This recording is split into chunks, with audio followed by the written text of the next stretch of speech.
Remue-Ménage. Quelle gouvernance pour la gestion du pétrole et du gaz découvert au Sénégal?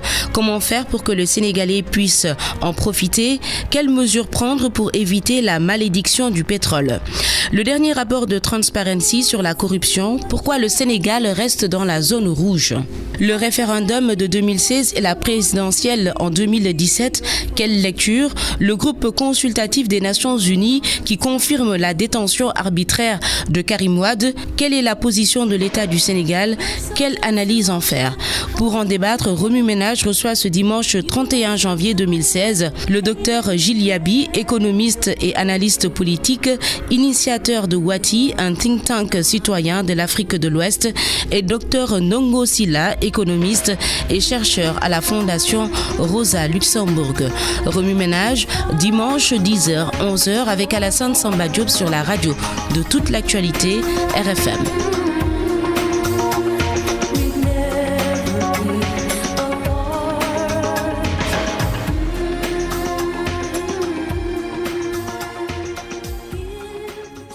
Dimanche 31 janvier 2016, merci de votre fidélité à votre émission Remue-Ménage.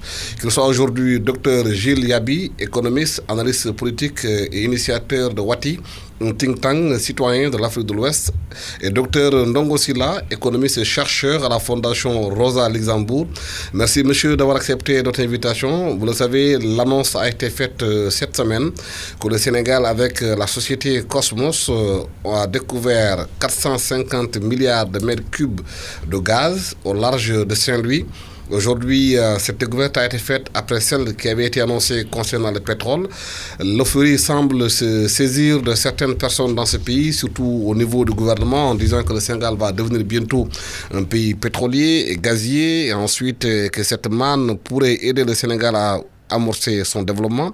Au-delà de cette découverte, Ndongo Sylla, quelle est la gouvernance qu'il faut mettre en place pour éviter la malédiction du pétrole, comme on dit? Bonjour Alassane, bonjour Gilles et bonjour à tous vos auditeurs. En fait, comme vous l'avez dit, il y a eu beaucoup d'euphorie par rapport à cette découverte de gaz au large du Sénégal, comme l'année dernière lorsqu'on avait parlé de la découverte de pétrole. Ce qu'il faut dire, c'est que, en fait, pour ce qui est des ressources naturelles, elles peuvent servir, en tout cas, de moyen de financer le développement et de parvenir à sortir les pays un peu de l'ornière. Mais également, ce qu'on a vu dans le cas africain, c'est que souvent aussi ces ressources naturelles sont accompagnées d'une certaine malédiction, entre guillemets, qui a fait que jusque-là, très peu de pays ont pu réellement bénéficier en fait de la richesse en tout cas qu'on a dans ces domaines-là. Et donc moi ce que je pense d'emblée, c'est que si vraiment nous devons utiliser toutes ces ressources-là, il est d'abord important de faire un diagnostic écologique pour voir s'il y a des risques impliqués ou pas avec l'exploitation de ces ressources. Après, ce qu'il faudra bien entendu, c'est renforcer les institutions démocratiques par rapport à la gestion et l'exploitation de ce pétrole et gaz. Parce que l'on sait généralement qu'en fait, l'exploitation du pétrole est généralement très peu corrélée avec, disons, un système démocratique. Les pays producteurs de pétrole, généralement, ne sont pas des pays démocratiques. Et les pays dits démocratiques également, dans le cas du Nigeria, par exemple, on voit qu'il y a beaucoup de gabegie, beaucoup de corruption dans la gestion de cette manne-là. Donc, je pense qu'à un moment donné, il faudra qu'on essaie de davantage solidifier les institutions démocratiques et pourquoi pas innover. Il y a des exemples ailleurs, vous avez cité le cas du Norvège, le cas du Ghana. Il y a beaucoup de, par exemple, de fonds souverains qui sont en fait qui recueillent les revenus de ces ressources naturelles-là et qui servent à financer des infrastructures, ce genre de choses, à financer le développement. Mais je pense que dans notre cas, nous avons besoin encore plus d'innover. Et je pense qu'il est important qu'on associe les organisations de la société civile et les citoyens, de l'exploitation jusqu'à la manière dont les revenus sont distribués et alloués au sein de l'économie. Oui, Gilles Yaby, pour éviter que justement cette manne de ressources naturelles ne soit un goulot pour nos pays, quels sont les préalables qu'il faut mettre en place pour l'exploitation de ces ressources? D'abord, bonjour à tous les auditeurs. Je pense que je suis totalement d'accord avec ce qui vient d'être dit sur les risques qui sont liés à à l'exploitation des ressources naturelles et du gaz et du pétrole en particulier. Je pense qu'il y a beaucoup de préalables et je pense qu'on peut faire déjà deux remarques. Je crois qu'il y a une question purement économique qui est liée à l'exploitation des ressources naturelles. Il y a des effets économiques qui sont connus depuis très longtemps. On parle de la maladie hollandaise. Et ça, c'est parce que vous avez un afflux de ressources brutalement dans une économie et ça a un impact soit sur le taux de change. Alors bon, dans la zone monétaire où on a un taux de change fixe, l'impact n'est peut-être pas immédiat, mais on risque d'avoir un impact sur le niveau des prix, par exemple, lorsque vous avez un afflux de ressources comme celui-là. Et donc, premièrement, lorsque vous avez une nouvelle ressource comme celle-là, il y a un besoin de gestion économique, de gestion des finances publiques beaucoup plus important. Il y a une exigence de qualité dans la gestion économique qui est beaucoup plus importante. Donc ça, c'est un préalable important parce que ça veut dire qu'il faut qu'il y ait une véritable capacité à éliminer ou à réduire les effets économiques négatifs qui sont associés à l'exploitation du pétrole et du gaz. Le deuxième gros problème, c'est un problème effectivement de gouvernance et c'est un problème fondamental. On le voit dans beaucoup de pays africains, mais même au-delà. Il n'y a pas qu'en Afrique, il y a de la corruption et de la mauvaise gouvernance associée à des ressources naturelles. Alors, il y a des modèles. Le Ghana a un exemple récent où il y a eu des découvertes. Ils ont essayé de mettre en place un certain nombre de mécanismes pour gérer cela. C'est encore trop tôt pour pouvoir se prononcer sur la qualité de ces mécanismes, d'autant plus qu'au Ghana, en réalité, on est en train de parler aussi depuis quelques années d'une augmentation de la corruption. Donc, même dans un pays comme celui-là, qui était l'un des exemples de bonne gestion économique et aussi de progrès démocratique réel dans la région, on voit bien que l'arrivée de ressources massives liées au pétrole et au gaz crée des problèmes de gouvernance. Et donc, je pense qu'au Sénégal, il faudra être extrêmement attentif à ces risques-là, parce qu'une bonne nouvelle peut se transformer très vite en une mauvaise nouvelle pour le pays. Et comme cela vient d'être dit, il y a aussi des risques, au fond, que cela attire finalement un certain nombre d'acteurs qui ne sont pas des promoteurs de la bonne gouvernance et même de la démocratie dans le pays, parce qu'il y a énormément d'argent à gagner. Oui. Est-ce qu'un pays comme le Sénégal, aujourd'hui, si on observe la situation politique qui est assez manichéenne, où il n'y a pas de consensus, les gens ne s'entendent pratiquement sur rien, les débats sont vraiment des débats au ras de pâquerette. Aujourd'hui, comment dans ce pays-là, avec cette manne qui vient, mettre en place des synergies, aussi bien société civile et politiciens, pour arriver à un consensus accepté par tous? Ça va être extrêmement difficile. Ça va être extrêmement difficile parce que, comme vous venez de le dire, nous sommes dans un pays où la poursuite de l'intérêt général n'est pas toujours l'activité principale de ceux qui ont reçu le mandat de le poursuivre. Je veux dire les partis politiques, les hommes politiques. Et donc, ça va être extrêmement difficile. Et ce qu'il faut savoir, surtout dans le cas du pétrole, pour moi, c'est un pari risqué. J'ai entendu beaucoup de personnes dire que oui, c'est une bonne nouvelle. Nous allons devenir la Nouvelle-Californie ou bien le nouveau Qatar, Dubaï. Je pense que ce sont des propos, en fait, qui sont un peu béat au niveau de leur optimisme. Parce que ce qui se passe en fait dans le secteur du pétrole, c'est ce qui est important pour les majors du pétrole, c'est d'organiser la rareté. Parce que le pétrole, on l'a en abondance. Après, ce qu'il faut pour avoir, en tout cas, engranger le maximum de profit, c'est organiser la rareté. Et donc, pour pouvoir organiser la rareté, il faut pouvoir s'appuyer sur certains régimes, parfois qui ne sont pas très démocratiques, comme par exemple dans le cas de l'Arabie Saoudite et d'autres régimes du Golfe. Et généralement, les profits que les gens obtiennent des revenus du pétrole, on voit que ces pétrodollars sont recyclés dans les armes, ce genre de choses. Et à chaque fois que vous voyez qu'il y a des pays qui commencent à exploiter le pétrole et qui perçoivent des recettes, vous allez voir qu'il y a de nombreuses formes d'instabilité politique, sociale, géopolitique.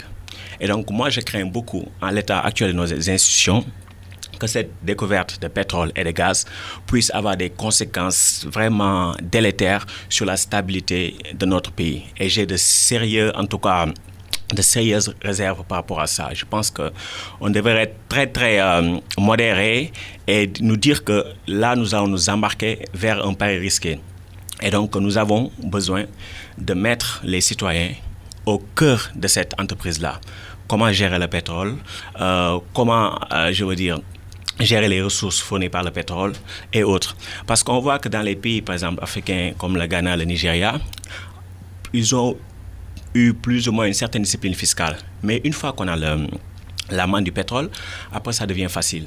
Donc on se dit qu'on a les recettes qui sont là. Si le cours du pétrole est est favorable et donc les gens s'en profitent. À un moment donné, même les capacités de collecte fiscale se dégradent. Et comme l'a dit tout à l'heure Gilles, il y a aussi tous ces phénomènes-là, Dutch disease, la maladie hollandaise. Votre agriculture se dégrade parce que vos produits sont plus compétitifs. Votre industrie se dégrade parce que les produits sont plus compétitifs dû à la surévaluation du change. Et tout ceci vous rend encore plus dépendant. Et lorsque vous y ajoutez la tendance à la libéralisation économique avec les APE et autres, et la contrebande de produits qui viennent d'Asie, ce genre de choses, vous allez vous retrouver uniquement avec le pétrole et le gaz. Et donc ça, il y a de réels risques économiques. Et je pense que ceux qui disent que nous serons la nouvelle Californie n'ont pas encore tous ces éléments en tête. Moi, je suis extrêmement, réservé quant aux bénéfices économiques et politiques du pétrole. Ouais. Dès qu'on a dit que le Sénégal aujourd'hui a du pétrole et du gaz, il y a une attente très forte des populations par rapport à cette manne. Chacun pense aujourd'hui que le courant va baisser bientôt, le carburant va baisser bientôt, que le niveau de vie va augmenter, que le développement sera là comme on rêve au Qatar, Abu Dhabi et dans d'autres pays. Quels sont justement les risques par rapport à ces attentes? Est-ce que les populations seront impliquées dans cette redistribution de richesse? Je crois que justement, il y a vraiment un besoin de pédagogie et je dirais de parler vrai de la part des acteurs politiques en particulier. Il faut expliquer aux populations, d'une part, qu'il y a une question de durée. Lorsque vous avez une découverte de gaz ou de pétrole, vous avez besoin d'un certain nombre d'années pour pouvoir réellement transformer ce gisement en réel. Les officiels parlent de 2020. Alors, cela peut être décalé, d'autant plus que nous sommes actuellement dans une conjoncture économique mondiale où les cours n'ont jamais été aussi bas. Et donc, en réalité, de la part des compagnies pétrolières, il y a la possibilité de décaler volontairement l'exploitation de ces ressources en attendant des jours meilleurs du point de vue du prix du baril. Donc, même sur un engagement sur la durée, c'est probablement trop tôt pour dire de manière très ferme que les premières ressources arriveront cette année-là. Et il y a eu des cas, par exemple, en Mauritanie, où il y a eu beaucoup d'attentes il y a quelques années et finalement, même le niveau de production ne correspond pas à ce qu'on attendait. Donc, je pense qu'il y a un devoir de pédagogie pour que tout le monde un peu se calme et qu'on sache qu'effectivement, cela ne va pas se traduire comme ça par un miracle économique du jour au lendemain. Le deuxième élément qui me semble être très important et cela a déjà été souligné, c'est que c'est un secteur qui est très particulier, où il y a assez peu d'effets d'entraînement sur le reste de l'économie. Donc, non seulement vous avez les effets de maladie hollandaise qu'on a discuté, mais vous avez aussi une production qui n'est pas très intensive en emploi, par exemple. Si vous avez le même investissement dans l'agriculture ou dans l'industrie que dans l'exploitation de pétrole, vous aurez beaucoup plus d'emplois créés dans un investissement agricole ou industriel que dans une exploitation de pétrole. Donc, c'est une industrie qui est très capitalistique. Elle utilise beaucoup de machines, beaucoup de compétences très spécifiques. Et ça veut dire quoi? Ça veut dire que vous n'aurez pas nécessairement un effet très important sur l'emploi. Alors que les vraies questions économiques que nous avons dans les pays de la région, c'est l'emploi des jeunes, par exemple. Et même pour les emplois qui vont être créés, on a besoin de compétences très techniques. Exactement. Et donc, un grand besoin de formation. Il n'est pas sûr qu'en quelques années, on aura les Sénégalais qui pourraient réellement se saisir de ces opportunités-là. Donc, on risque d'avoir non seulement un afflux de ressources, disons, qui viennent de l'étranger, de compétences techniques aussi qui viennent de l'étranger, et un effet d'entraînement sur le reste de l'économie qui est assez limité. Donc, tout cela concourt à être extrêmement prudent et à ne pas penser que cela, se traduira par un miracle économique. Et au-delà de ça, il y a vraiment un effet d'incitation, c'est-à-dire que c'est le problème des rentes. Le pétrole, le gaz, c'est une rente. C'est pas de la production, c'est pas de l'effort. Et donc le problème, ce qu'on observe dans les pays où vous avez des rentes, c'est que les gens se positionnent au niveau politique et partout dans la société pour être dans des positions où ils peuvent capter une partie de la rente. Alors ce qu'on nous devons encourager dans la région, c'est de la production, c'est de l'effort. C'est la valeur travail. Et donc, en réalité, lorsque vous avez ce type d'effet économique, vous pouvez avoir beaucoup de ressources, mais ça a un effet sur les incitations qui n'est pas un effet nécessairement positif. Il y a l'effet de la rente, comme il a dit, mais il y a aussi un défi sécuritaire. Quand on dit qu'un pays a découvert du pétrole, est-ce que ça ne peut pas attirer tous les gens, peut-être qui veulent investir, certes, mais d'autres aussi qui ont peut-être d'autres visées? Oui. Avec l'insécurité dans la sous-région. Tout à fait. Je pense qu'à chaque fois qu'on découvre quelque part du pétrole, il y a des groupes, fondamentalistes qui répliquent. pour contrôler ce pétrole-là, espérer des mannes, ce genre de choses. En fait, ce que montrent de récents travaux, comme par exemple ceux de Timothy Mitchell, qui a écrit un livre très intéressant, je pense que l'un des meilleurs sur le pétrole, qui s'appelle Carbon Democracy. Et donc, il développe dans ce livre-là ce qu'il appelle le McJihad. Parce qu'il y a certains qui disaient que oui, il y a la mondialisation qui est là, universelle, et il y a d'autre côté les forces fondamentalistes. Mais ce qu'on a remarqué, en fait, pour prendre le cas du Moyen-Orient, c'est qu'en fait, ces majors du pétrole-là, pour pouvoir faire le profit, ont besoin à chaque fois de s'appuyer sur les forces fondamentalistes. Et donc, d'où, en fait, je veux dire, le désordre géopolitique observé dans cette partie du monde. Et je pense qu'avec les défis sécuritaires que nous avons au nord du Mali, en Libye, Boko Haram, tout ça, avec cette découverte de pétrole, si on ne fait pas des efforts pour mieux sensibiliser les populations sur ces enjeux, sur les dangers qu'il y a à exploiter cette ressource naturelle, je pense que nous courons de grands risques. Et ce qu'il faut aussi dire, Gilles l'a rappelé tout à l'heure, c'est qu'en fait, il y a des gains, disons, statiques. Les gens se disent, oui, maintenant, nos entreprises vont être peut-être plus compétitives parce que le pétrole va être meilleur marché. Les consommateurs vont pouvoir aussi avoir un meilleur pouvoir d'achat parce que, voilà, le prix du pétrole va baisser, ce genre de choses. Nos exportations, si les cours des matières premières sont favorables, vont être supérieurs à nos importations. Et ça, je veux dire, on a un solde commercial positif qui impacte positivement sur le PIB et peut-être aussi notre niveau d'endettement va se réduire. Ça, ce sont les gains statiques. Ils sont importants, mais aussi il faut pouvoir les gérer. Parce qu'on a dit tout à l'heure, nous sommes dans un cadre d'un système fixe, le franc CFA. Et si vous voyez bien, tous les pays qui sont dans le système franc CFA, qui sont producteurs de pétrole, ce ne sont pas des démocraties. Ce sont des régimes hyper corrompus et qui sont là depuis très longtemps. Prenez le Congo, prenez le Tchad, Cameroun, Gabon, tout ça. Gabon, c'est une dynastie. Donc, il y a tous ces enjeux-là, d'où l'importance véritablement d'avoir un débat public le plus large possible pour associer les citoyens et aussi créer des organes de régulation qui ne seront pas forcément dépendants des partis politiques. Je pense qu'il faudrait à un moment donné que les citoyens puissent même s'impliquer. Il faudrait de la démocratie participative au niveau de cette question-là. On parlait tantôt de rente et qu'on a besoin dans la sous-région de productivité. Est-ce qu'aujourd'hui, l'argent qu'on pourrait gagner du pétrole ne pourrait pas être réinvesti dans d'autres secteurs, tels que l'agriculture, l'artisanat, l'élevage, pour permettre à ces secteurs pourvoyeurs d'emploi de pouvoir créer de l'emploi? Oui, on peut le faire. Il faut aussi dire clairement qu'on peut le faire si on le veut, mais à nouveau, il y a une exigence très forte en matière de gouvernance économique, de compétences purement techniques en économie, mais il y a aussi une exigence très forte en matière de gouvernance politique et de contrôle citoyen. Et c'est ce que donc on vient de dire. C'est fondamental qu'il y ait un débat public sur la gestion du pétrole, le type de mécanisme à mettre en place pour pouvoir contrôler l'utilisation des ressources, des rentes qui vont à l'État. Parce qu'il ne faut pas oublier aussi la question de la propriété du capital, c'est-à-dire la réalité dans les pays africains, c'est que vous avez une production qui va être faite par des compagnies étrangères et donc une partie de la rente, en réalité, ne reste pas dans le pays. Donc c'est la partie qui reste dans le pays qu'il faut pouvoir gérer efficacement. Mais ça veut dire, évidemment, pouvoir contrôler totalement la corruption, parce qu'à nouveau, lorsque vous avez des rentes, vous avez là une possibilité de saisie, disons, de mettre la main sur beaucoup d'argent. Et c'est pour ça qu'il faut, au-delà des mécanismes techniques, il faut un contrôle citoyen de l'usage des ressources. Mais c'est très bien d'avoir un débat ouvert, d'avoir un contrôle citoyen, mais il faut aussi des compétences au niveau des institutions de contrôle citoyen, parce que c'est très complexe. Et donc, il faut pas simplement avoir, disons, un espace où les gens s'expriment sur l'utilisation des ressources du pétrole, mais il faut aussi qu'il y ait à nouveau des compétences techniques qui soient au service de ces institutions de contrôle. Mais on peut le faire, on peut utiliser les ressources issues du pétrole ou de ce type de ressources naturelles au service du développement économique. Mais malheureusement, les exemples comme celui du Nigeria, pendant 3 ou 4 décennies, un très grand pays producteur et le premier exportateur africain, on a bien vu que cela a eu un impact dévastateur sur l'agriculture, par exemple, et sur l'industrialisation au nord du Nigeria, et ce qui d'ailleurs fait partie un peu du terreau qui produit la situation sécuritaire actuelle. Mais on peut contrôler cela, mais à nouveau, cela exigera une très grande conscience politique, un sens de l'intérêt général très profond au niveau des acteurs politiques et un contrôle citoyen très renforcé.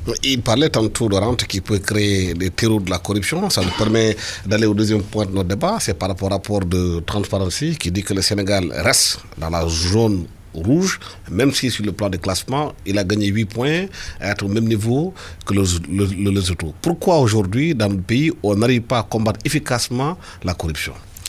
C'est une question intéressante. Mais avant d'y répondre, j'aimerais un peu faire une petite digression. Parce qu'il faut qu'on se penche sur ce concept de corruption. Qu'est-ce que la corruption? Au départ, c'est un concept qui relève de la réflexion théorico-politique. On parlait de corruption pour caractériser des systèmes politiques qui sont dans une situation de décadence morale. Et donc, c'est comme ça qu'on disait que lorsque la monarchie se corrompt, elle devient tyrannie. Lorsque l'aristocratie se corrompt, elle devient oligarchie. Ce genre de choses. Et c'était la propriété de systèmes politiques. Et donc, généralement, lorsqu'on parle de corruption, je pense que c'est une corruption à une toute petite échelle. Et moi, ça me fait mal parce qu'on ne voit pas les vrais enjeux. Il y a ce que j'appelle la corruption systémique.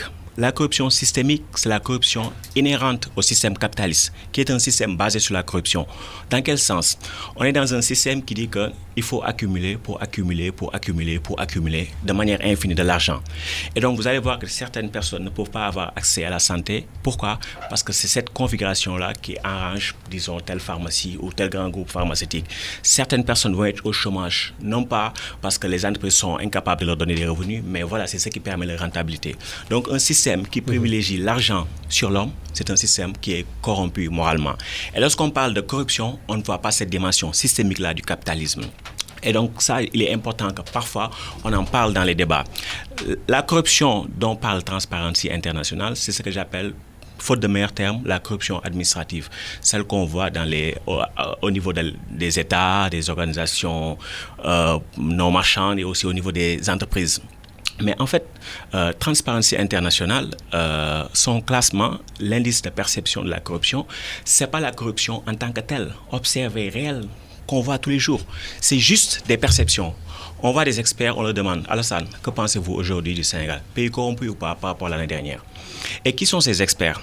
C'est des experts, disons, entre guillemets, de la communauté internationale. Ce ne sont même pas des experts locaux. Et cet indice de perception de la corruption, elle est basée sur 13 sources. 13 sources qui ont chacune une mesure différente de la corruption et qui ne couvrent pas les mêmes zones géographiques. De sorte que, sur le plan scientifique, ça pose problème. Ça pose problème. Je veux dire, les économistes sérieux n'utilisent jamais ce classement-là. Et il y a eu beaucoup de personnes qui sont sorties pour dire, mais arrêtez Transparency International. D'autant plus qu'il y a d'autres instruments utilisés par Transparency, par exemple sur les pots de vin qui sont payés. Et aussi, il y a aussi un baromètre sur la corruption qui étudie la corruption en tant que telle. Mais ce classement-là, je suis désolé, ça ne vaut absolument rien. Le président Thomas Jefferson disait une chose qui est fondamentale. Il disait qu'une bonne cause souffre souvent davantage des efforts inopportuns de ses amis que des arguments de ses ennemis. Ce classement-là ne vaut rien, mais il faut quand même toujours se battre pour la corruption. Mais ils font un mauvais service à la lutte contre la corruption en nous venant chaque fois nous bassiner avec ce type de classement qui scientifiquement ne sont pas valables. Vous partagez l'idée de Ndongo comme quoi que le classement qu'on fait ne reflète pas la réalité des faits, que c'est la corruption administrative, alors qu'on ne parle pas du système capitaliste qui favorise la corruption? Oui, je partage l'avis de Ndongo sur la nécessité d'aborder le système capitaliste et ce qu'il induit d'une certaine manière naturellement en matière de corruption, puisqu'on a une focalisation sur l'enrichissement individuel qui effectivement peut être une incitation forte à la corruption. Mais disons, voilà, on pourrait avoir une discussion très longue sur le système capitaliste et ses défauts, mais je crois que cela ne change rien à la nécessité également d'aborder la corruption telle qu'on l'observe dans les pays de la région et telle qu'elle nuit considérablement au bien-être des populations. Et pour moi, c'est une question qui est extrêmement importante. Et d'ailleurs, le WATI, le think tank qu'on a lancé, le premier débat de l'année qu'on a sur 2 mois, il porte sur la corruption donc en ce moment même. Mais justement, pourquoi elle est persistante dans nos pays, cette corruption? Est-ce qu'elle est culturelle? Elle est imposée? Comment cette corruption-là qu'on essaie de combattre depuis plusieurs années, même si tous les pays du monde sont... Il n'y a pas un pays qui n'est pas corrompu, hein? Il y a des degrés moindres peut-être. Mais pourquoi chez nous ça devient persistant? Ça devient même dangereux pour les populations qui ont droit aux services sociaux de base, qui n'arrivent pas à les avoir parce que quelqu'un a pris l'argent quelque part, l'a mis dans sa poche. Oui, c'est ce que nous essayons de de comprendre d'ailleurs à travers le débat que nous faisons. Nous ne nous contentons pas d'inviter tous les citoyens d'ailleurs des pays de la région à témoigner des faits de corruption ou de leur observation sur le niveau de corruption dans leur pays et donner des exemples concrets. Mais nous voulons aussi que justement les citoyens comprennent les phénomènes. La corruption, c'est quelque chose... Il y a un des meilleurs spécialistes mondiaux de la corruption qui dit que ce n'est pas un crime passionnel, c'est un crime planifié. Donc la corruption, la grande corruption, c'est quelque chose qui est organisé par des gens qui prennent le temps de concevoir la manière dont ils vont faire pour détourner, par exemple, des ressources publiques à des fins privées.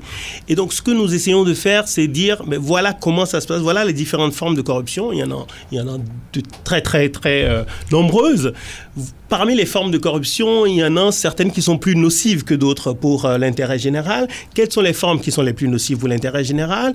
Et aussi, quels sont les exemples que nous avons partout dans le monde de cas où un gouvernement ou un juge a décidé de lutter contre la corruption, ou quelqu'un qui arrive à la tête des douanes dans un pays décide de lutter ou de réduire le niveau de corruption et a obtenu des résultats. Parce qu'il faut aussi montrer en Afrique que d'abord la corruption n'est pas un problème africain, c'est un problème mondial. Je pense qu'il y a énormément de scandales en ce moment dans le sport, par exemple, qui montrent global, où on voit bien que la corruption elle est partout. Mais ce qui m'intéresse, c'est pas qu'elle soit partout, ou qu'on me réponde que la corruption n'est pas un problème parce qu'elle est partout. La corruption en France ou aux États-Unis, elle est là, mais elle n'empêche pas, les populations d'avoir accès aux services publics de base. Lorsque nous sommes dans nos contextes où les populations n'ont pas accès à l'eau courante, n'ont pas nécessairement accès à la santé, etc., lorsque vous avez des détournements massifs dans un ministère de la Santé ou dans un ministère de l'Éducation nationale, c'est un crime contre ces populations-là. Et au Bénin, je suis citoyen béninois, le dernier scandale en date, il concerne le détournement de l'aide néerlandaise dans le secteur de l'eau.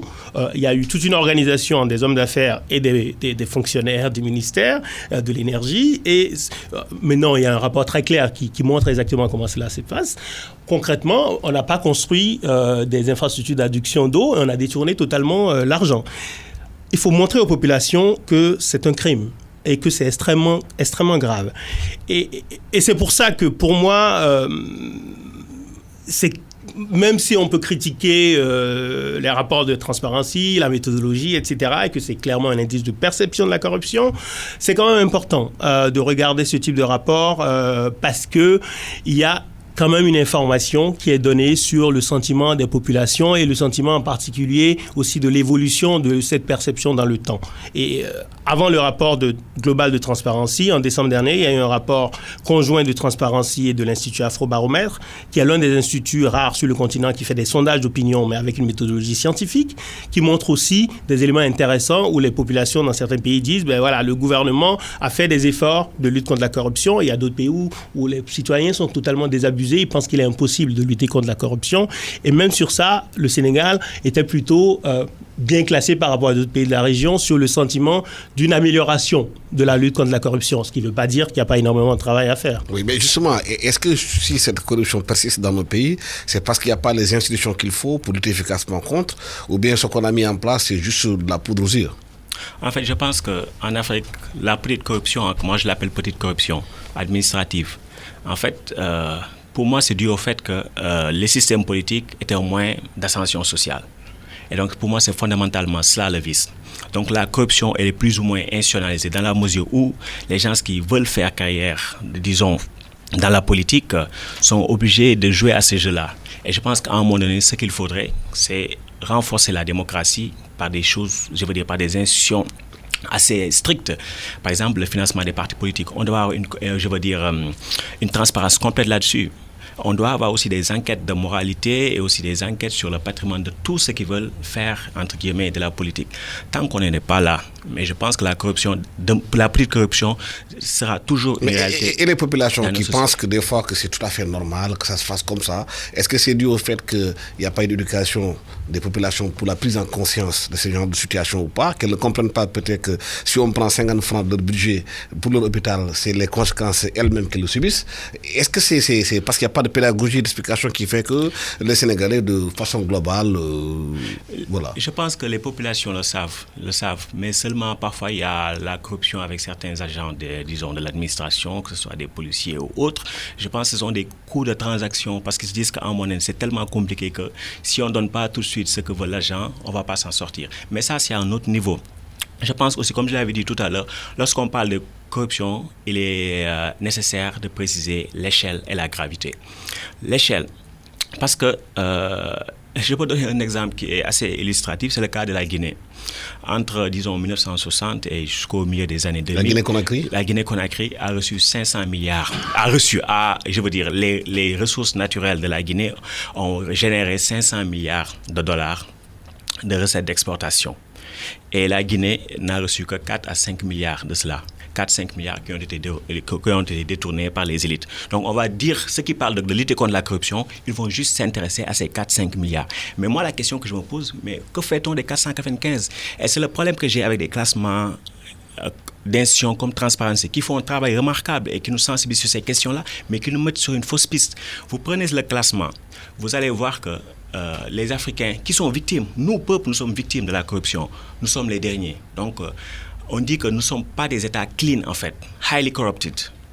Et les États clean sont les États les plus riches de l'OCDE. Le paradoxe, c'est que parmi les 20 les plus clean, la moitié sont des paradis fiscaux. Donc, pour qu'il y ait corruption, il faut un corrupteur. Là, on garde l'argent de la corruption. C'est ça. Et donc, c'est le problème qu'on a. À un moment donné, il faudrait taper à plusieurs niveaux. Au niveau politique, il faut la transparence complète sur ceux qui veulent faire la politique, ce genre de choses. Mais aussi, dans les deals que nous avons avec les multinationales, là aussi, c'est là où ça saigne véritablement. On parlait tout à l'heure de pétrole, mais figurez-vous que dans la plupart des pays producteurs de pétrole, avec la récente flambée du cours des matières premières, la plupart de ces pays se sont retrouvés parfois à verser des dizaines de points de PIB juste sous forme de profit, sans mentionner les flux financiers illicites qui sont une forme de corruption. Mais en tout cas, les gens n'en parlent pas. Ils préfèrent se focaliser sur la petite corruption. Et je pense que ça aussi, c'est une erreur de stratégie si on veut vraiment parler d'économie et de développement. Est-ce qu'au fond, Jules, cette histoire de corruption n'est pas une bataille idéologique, au fond, entre pays riches, pays pauvres, paradis fiscaux, parce qu'il dit qu'aujourd'hui que la plupart de l'argent pris en Afrique est logé dans des paradis fiscaux, et que ces paradis fiscaux sont moins corrompus, il y a un problème. Oui, je pense que nous avons des défis qui sont complexes et qu'il faut les aborder dans leur complexité et qu'il faut attaquer les problèmes que nous avons à tous les niveaux. Mais je pense qu'il faut faire attention à ne pas dire...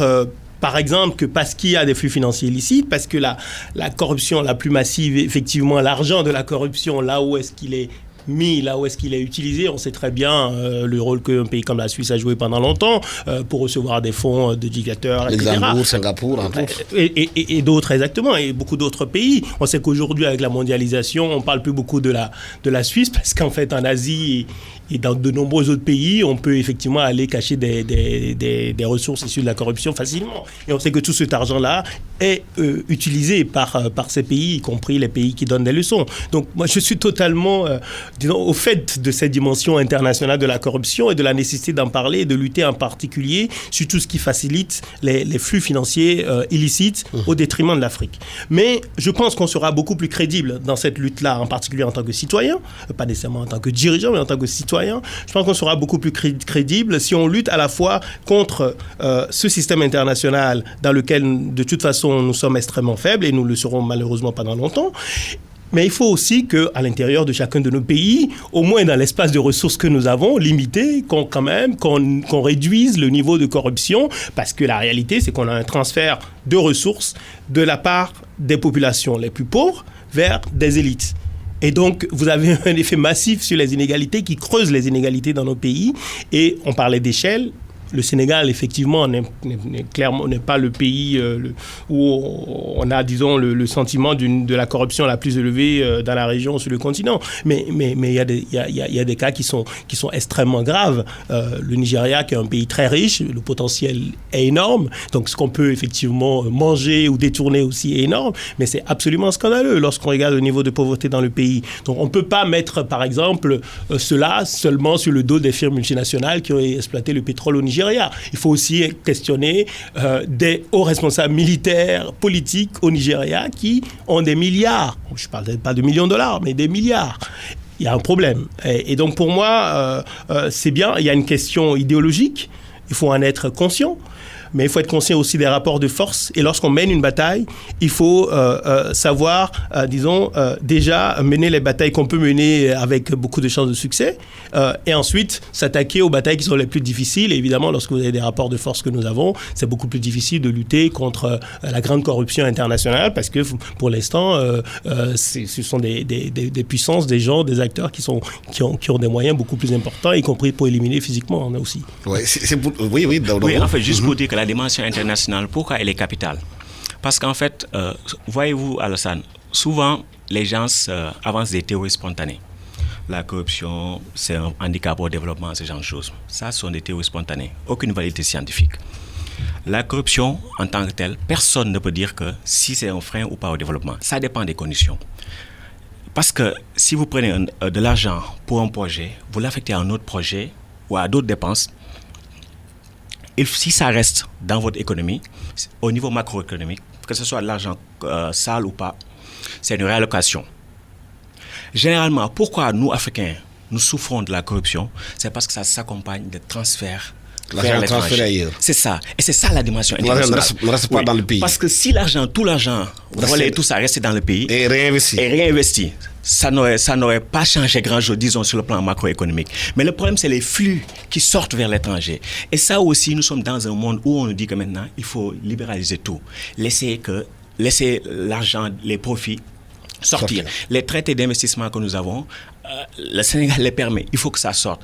La zone CFA, principe de transfert illimité des profits, tous ces mécanismes-là encouragent la corruption, encourage les sorties de capitaux qui nous saignent. Donc, on ne peut pas juste dire qu'il faut juste taper sur le niveau national. C'est important, mais les deux sont liés. Les militaires, les généraux, les chefs d'État et les multinationales, mais eux, ils sont beaucoup plus proches entre eux. Leurs intérêts sont beaucoup plus congruents qu'avec les nôtres. Et donc, ça aussi, il faut le savoir. Et il faut dire que souvent, c'est les mêmes gens qui viennent soutenir ceux qui vont plus tard diriger nos pays. D'où l'importance, comme j'ai dit, qu'il y ait une transparence complète au niveau des élections, qu'un candidat qui veut se présenter, qu'on sache tout de lui, de son mais justement, ça nous permet d'entrer dans le troisième point de notre débat par rapport, justement, on parle de corruption. Avec la nouvelle alternance, on a réactivé ce qu'on appelle la CREI, la Cour de répression d'enrichissement illicite, pour prendre des gens qui sont supposés s'être enrichis illégalement, dont M. Karim Wade qui est en prison aujourd'hui. Le groupe d'arbitrage de la Commission des Nations Unies pour les droits de l'homme avait dans un premier temps dit que M. Karim Wade est retenu de façon arbitraire en prison. Ils ont ressorti un autre communiqué pour réaffirmer cela. Il y a un débat entre les deux parties. L'État du Sénégal dit que ce groupe consultatif n'est pas une juridiction. Les droits de l'homme disent que c'est quasi juridictionnel. Ça, c'est une question compliquée pour quelqu'un qui n'est pas un expert en matière juridique. C'est pas mon cas, donc j'aurais du mal à commenter fondamentalement sur qui a raison sur l'interprétation de la décision de ce groupe. Maintenant, il me semble bien qu'effectivement, on a affaire à un groupe qui n'est pas une institution, disons, juridictionnelle. Et on a affaire par ailleurs à un cas qui a été jugé par une institution sénégalaise. Et je pense qu'il y a eu des recours. Et finalement, il semble qu'il n'y a plus de recours sur le plan national. Après, à nouveau, ce que je peux faire, c'est simplement une remarque très générale. Le premier élément, c'est que je pense qu'il est important de lutter contre l'impunité dans la gestion des ressources publiques et lorsqu'il y a des faisceaux indiquant une mauvaise gestion des ressources ou un détournement de ressources, il est important que la justice fasse son travail, qu'elle soit nationale ou internationale, mais il est important que cela soit fait. C'est un fait général. Le deuxième élément, c'est, je crois, concernant de manière générale cette affaire Karim Wade, mon sentiment a toujours été que malheureusement, ce qui est le plus important pour moi dans un processus de justice, c'est le signal que ça donne à la population, que ça donne pour les futures générations. C'est pas simplement pour juger une personne, c'est vraiment le signal au-delà. Et pour que le signal soit fort, il faut qu'il soit non ambigu. Il faut donc que les institutions qui disent la justice soient non seulement crédibles, mais qu'elle soit perçue comme étant totalement crédible et qu'elle soit d'une certaine manière inattaquable. Et malheureusement, c'est vrai que la CREI, dès le début, a été critiquée par, disons, sa configuration, sa conception, qui en fait une institution assez particulière et qui est donc attaquable en droit. Malheureusement, ça brouille le message qui doit sortir d'un cas comme celui de Karim Mourad, et ça fait qu'effectivement, on peut avoir une interprétation de cela comme étant un jugement en partie politique, alors que ce qui est vraiment important, c'est que les populations voient très clairement quels sont les faits, quelles sont les preuves, et que voilà, il y a un sentiment très clair que la justice a été rendue et que c'est une manière de lutter contre l'impunité. Je me permets juste une remarque, parce que c'est à mon avis très important sur la corruption, je reviens sur ça. Je pense qu'il y a un effet d'incitation qu'il ne faut pas oublier. Lorsque vous avez une corruption qui est généralisée et qui a un niveau très élevé dans un pays, cela change les incitations auxquelles les agents économiques sont soumis. C'est-à-dire que les personnes qui sont dans les ministères, y compris, prenez le cas de la sécurité, et vous comprendrez exactement le risque que nous prenons en tolérant des niveaux de corruption très élevés, que ce soit interne ou externe. Le risque que nous prenons, c'est que des personnes ne fassent plus leur travail, le travail pour lequel elles sont payées, et que les gens sont totalement mobilisés par la manière de capter des ressources supplémentaires pour multiplier leur salaire par 5, par 10, par 20. Le résultat, c'est qu'ils ne font plus le travail. Et si vous transposez ça au secteur de la sécurité, vous aurez le cas qu'on a vu au Mali, par exemple, vous aurez des cas où des personnes qui doivent travailler, des officiers, etc., ne travaillent plus parce qu'elles sont mobilisées par leur enrichissement individuel. Et ça, nous sommes en train de tuer petit à petit nos États. Et donc, pour moi, je pense que c'est une question qui est fondamentale parce qu'il y a un effet sur les incitations et sur le signal qui est donné à la jeunesse qui est extrêmement mauvais. Donc, quelle lecture faites-vous de ce communiqué de groupe de contact qui est sorti, de groupe consultatif d'arbitrage de l'ONU, cette bataille entre les deux parties? Oui, c'est une affaire assez spéciale. Donc, j'aurais deux principaux commentaires. Le premier, c'est un constat.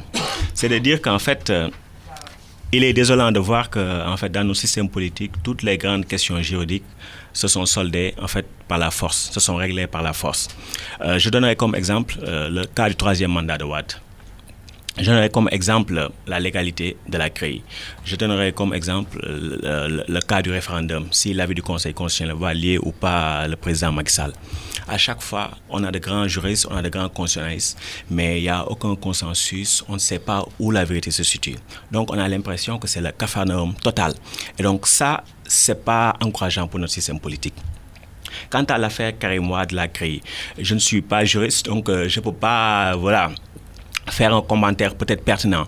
Mais ce que je peux dire, c'est que ce qu'on appelle justice d'ordinaire, c'est ce qui est conforme à la loi et à l'égalité. Donc, il y a peut-être une loi qui est là, qui a mis en place la CREI, les gens se contestent, mais elle est là. Donc, si on fait de la répression de l'enrichissement illicite, il ne faut pas que ça se fasse à la tête du client.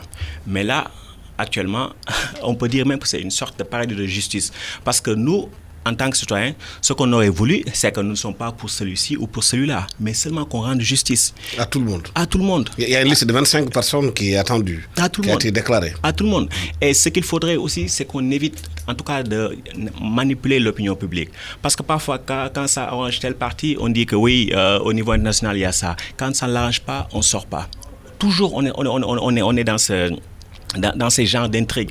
Alors qu'à un moment donné, quand même, on a besoin d'un débat politique plus dépassionné, plus serein, où les citoyens sont informés. Mais lorsqu'on enferme le débat dans la technicité, mais ça veut dire qu'il n'y a plus véritablement de démocratie. Et à la fin, c'est la force qui triomphe, malheureusement. Ouais, cela nous permet d'aborder le dernier point, c'est le référendum qui est annoncé en 2016, la présidentielle en 2017 avec les réformes qui sont prévues.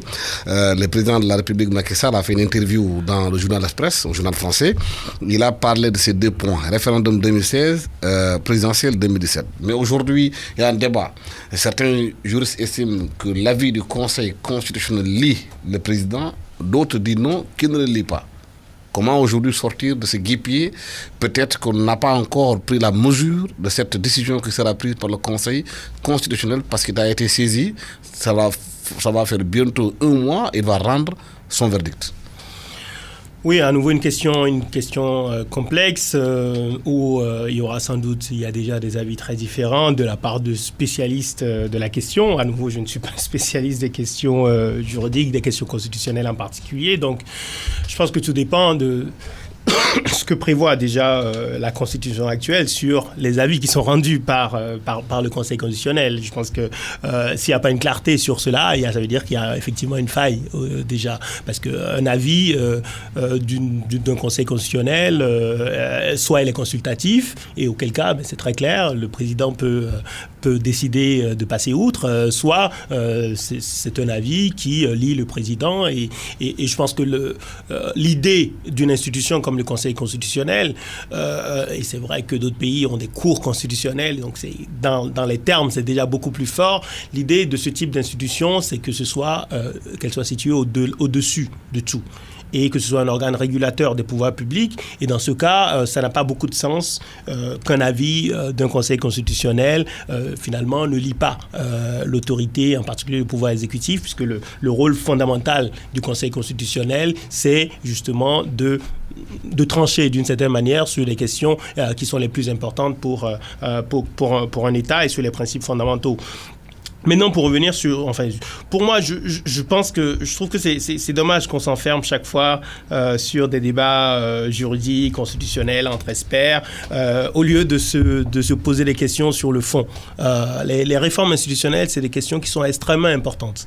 Pour moi, qui sont fondamentales pour le Sénégal, mais pour l'ensemble des pays de la région. Et ce que j'aurais aimé, c'est d'avoir un vrai débat citoyen, pas simplement sur la question du raccourcissement du mandat du président, mais sur les 14 autres éléments de ce projet de révision. Je pense qu'il faut entrer dans le détail et qu'il faut en discuter, parce que ça, c'est important. Il n'y a pas que la question de la durée du mandat et du nombre d'années de mandat qui est important. Il faut réellement aborder les autres questions qui permettent de consolider la démocratie, puisque ce que disent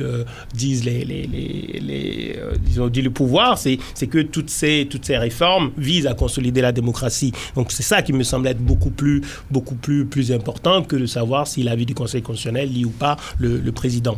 Dernière remarque, c'est quand même important. Je trouve que c'est quand même positif, et il faut le dire, parce qu'on a un président qui fait une promesse au moment où il se fait élire, de raccourcir son mandat de 7 à 5. Dès le début, on pouvait se poser la question, est-ce que c'est vraiment rétroactif ? On voyait bien qu'il pouvait y avoir un problème de ce point de vue-là. Mais disons que vu l'histoire politique récente du Sénégal, c'est bien d'avoir un président qui respecte formellement son engagement envers les électeurs, et ça c'est quand même important d'un point de vue politique et éthique. Donc Nogo, par rapport à ceux qui disent que l'avis du Conseil constitutionnel lie le président, d'autres constitutionnalistes disent que ça ne lie pas. Comment comprenez-vous cette bataille entre constitutionnalistes ? J'ai l'impression que c'est la même antienne, parce qu'à chaque fois qu'il y a des débats de ce genre, on n'en sort pas plus éclairé. Et donc j'ai l'impression que c'est la force qui va décider de la chose. Et donc la chose, c'est quoi ? C'est la question de la morale contre le droit. Le droit dit 7 ans au président Macky Sall, mais le candidat Macky Sall avait promis de réduire son mandat à 5 ans. Donc c'est une promesse qui l'engage moralement. Après, vu la nature de nos institutions, on sait que ce qui va arriver va être certainement ce qui l'arrange. Donc, à lui de choisir entre la morale et le droit. Mais je pense que le fait qu'on en soit arrivé là est un signe de la défiance de nos institutions. Pourquoi ? Parce que si on avait conféré l'initiative référendaire aux citoyens ordinaires, cette question aurait pu être réglée facilement, et sans avoir à être suspendu aux lèvres du chef de l'État.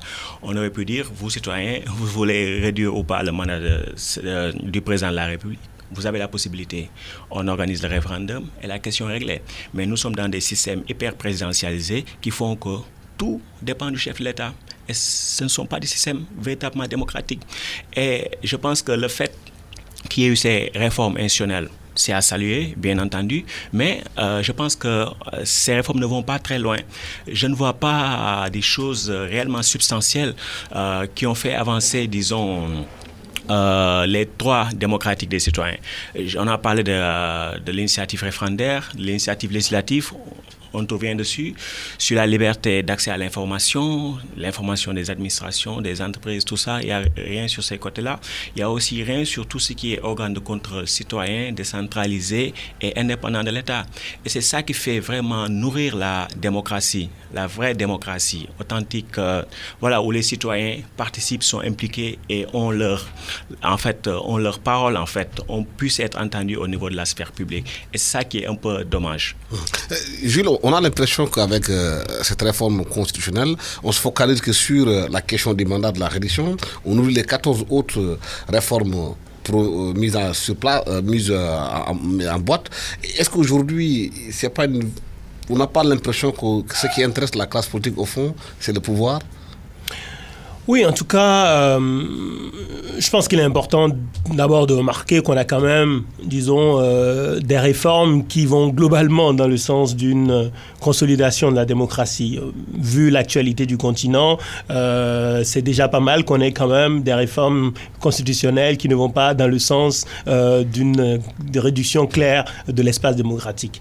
Mais cela étant dit, je suis totalement d'accord avec vous sur le fait qu'on a une focalisation sur la durée du mandat, alors que, au fond, les questions les plus importantes institutionnelles, elles concernent effectivement, à mon avis, la question de la concentration des pouvoirs dans les mains du président. Ce n'est pas du tout une spécificité sénégalaise, mais c'est un vrai problème, effectivement, une sorte d'hyper-présidentialisation de nos systèmes politiques, et je crois que cela doit être discuté, mais de manière profonde, pas simplement en augmentant les pouvoirs du Parlement, mais je pense beaucoup plus fondamentalement en mettant en place des institutions indépendantes des pouvoirs politiques et peut-être sur un certain nombre de grands dossiers de la nation, l'éducation, la santé, d'avoir des institutions indépendantes qui sont à côté des gouvernants pour pouvoir aussi initier des débats publics citoyens sur ces questions-là. Je pense qu'il y a énormément de choses qu'on peut faire pour aller plus loin dans la consolidation de la démocratie, mais d'une démocratie qui produit des résultats pour les populations. Je pense que c'est deux questions importantes.